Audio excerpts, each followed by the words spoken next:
welcome back to my channel. My name is Alex and this is the Lily Library.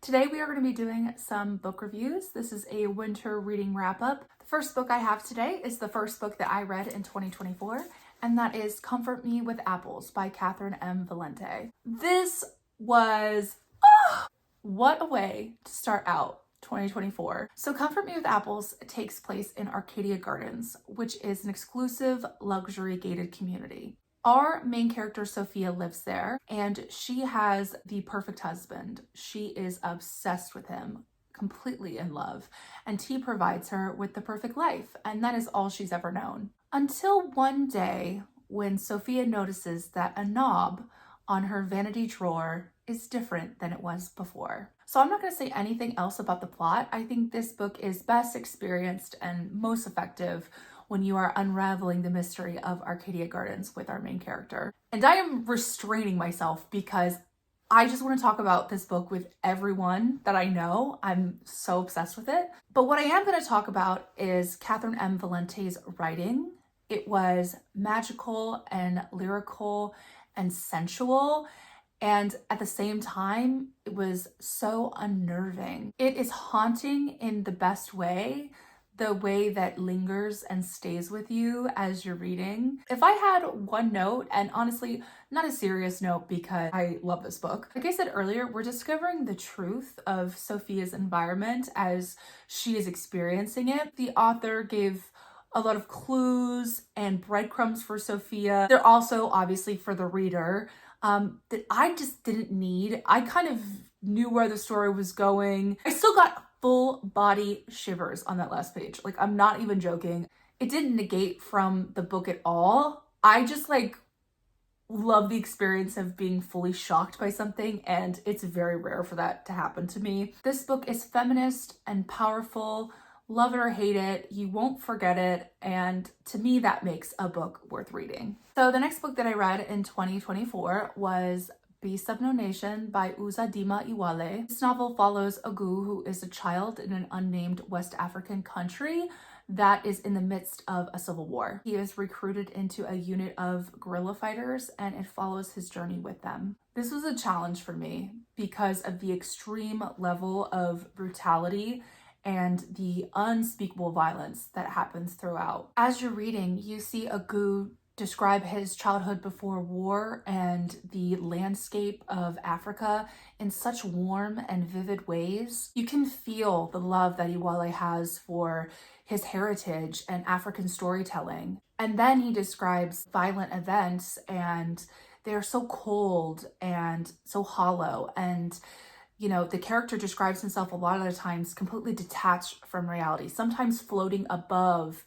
his own body in order to escape what he's doing. It's truly heartbreaking. At the end of the novel, Iweala provides notes as to how he started his writing process, why he chose the story to tell, and there's a specific passage in that I would like to read to you. My characters in Beast of No Nation are not monsters. They are not psychopaths. At the very least, not before war finds them. They, like many children forced into combat, and even the adults they fight alongside, are people with histories, hopes, and visions of what life should be like. These histories and hopes are sometimes all that they have as a guide through the insanity of war. They are what make the violence and brutality the characters experience and inflict so tragic, so absurd. And that is a good summation of what I think is so impactful about the novel, which is what being radicalized looks like through the eyes of an impressionable individual, which I think is very relevant in today's age, considering the Western, specifically the Western media's view on certain international affairs. It specifically reminded me of the Democratic Republic of the Congo, which is going through a tragic humanitarian crisis currently. My mind obviously goes to the Palestinian people and the way they are villainized despite their oppression, despite their displacement. It dehumanizes them. This was such an emotional read for me, but I do think it's very important. I think works of fiction like this, like I said, help us to humanize people and also to gain empathy in things we may not understand. The next book that I read was 19 Claws and a Blackbird by Agostina Bazterrica. She is an Argentinian author who wrote the very popular Tender is the Flesh, which is on the TBR. This is a collection of short stories that is categorized as horror. I found it in the horror section at my bookstore, but I think it's got a good healthy mix in there of horror, magical realism, sci-fi. It's kind of all over the place, and that is honestly how I felt about the reading experience. It did have a quasi theme throughout, which was trauma, how it shapes you. And in the short story titled The Continuous Equality of the Circumference, how it literally shapes you, okay? But I didn't feel like that was enough to hold it together. It honestly felt like an anthology of several different authors, which I don't know if it was intentional. I don't know if it was an issue in the translation, but it just felt very disjointed. But there were some stories I did still enjoy. There was Candy Pink, which was a manic schizophrenic meltdown told in the style of a Cosmo how-to guide, and that is ingenious. Architecture, which was only 4 pages, but it was about religious iconography, so I was obviously obsessed. And Anita and Happiness, which was just fun, good sci-fi. There was one story I truly disliked, and that short story was titled Earth. It felt gratuitous and unnecessary, and honestly, it was obvious. It didn't have the depth for me to excuse just the display of trauma. We're talking about sexual assault, parental abuse, and I did not care for it. I really tried to examine it to see if there was kind of a metaphor behind it that would excuse this. Maybe it was just over my head, but I don't think so. And when we're dealing with violence towards children, I think it needs to be extremely purposeful, like I talked about with Beasts of No Nation. This felt like it was horrible to be horrible, and that I have a problem with. So yeah, ending it on a not great note, but overall, it was fine. I am still going to read Tender is the Flesh. Tender in the Flesh? Tender is the Flesh.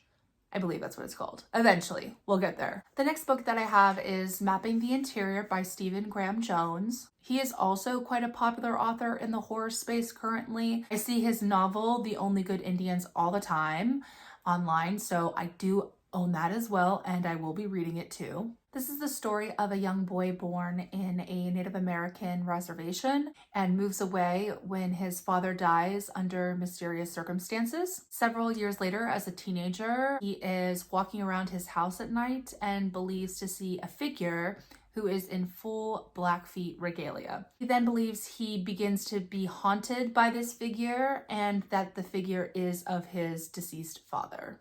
Another book about trauma, shocker, but this time we're dealing with generational trauma and ancestral trauma. There is a paranoia that follows our main character throughout the story, and that paranoia takes a literal form in this figure he's seeing, but that paranoia is driven by this character's inability to put the pieces of his identity together because of the absence of his father and because of the absence of his heritage and his culture. There is a sadness and there is a loneliness that accompanies the horror in this, and I think that that helps instill what the novel is trying to say.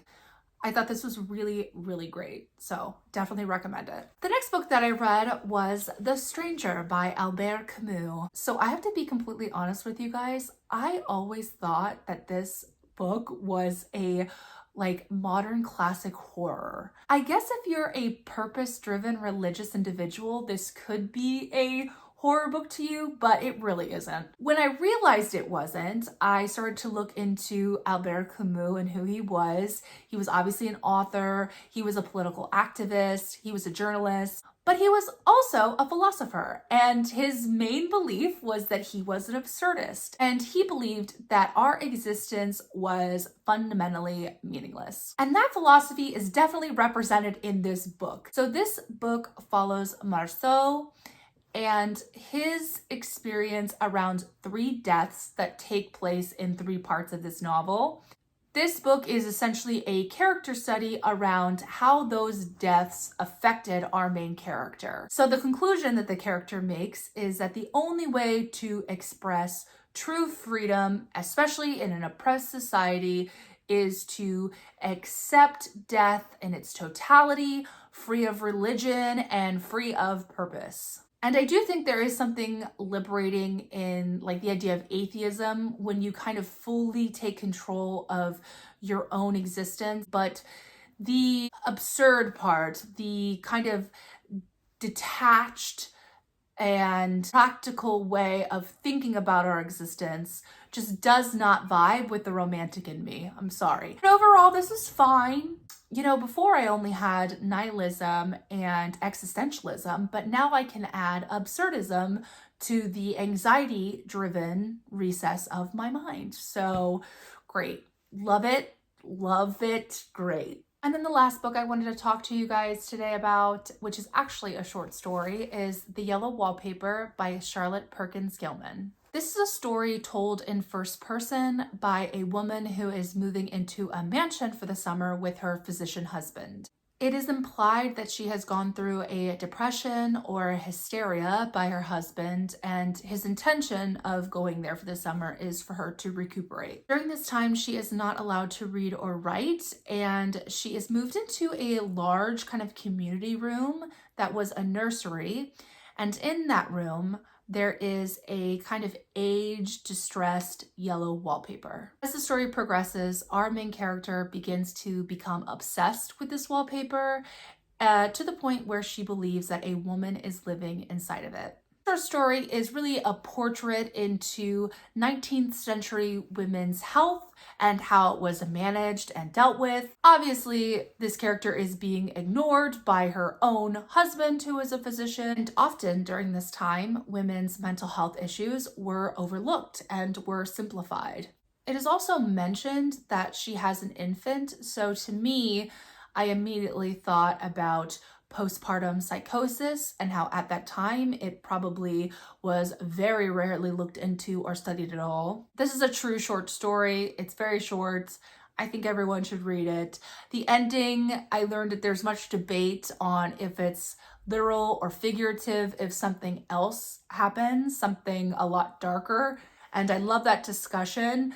But it's worth reading. It was great. So that is all for my winter reading wrap up part 1. I plan on doing either 1 or 2 more installments in this. I'm thinking probably 1 because in March I am going to change up what I am reading because it is my birthday month.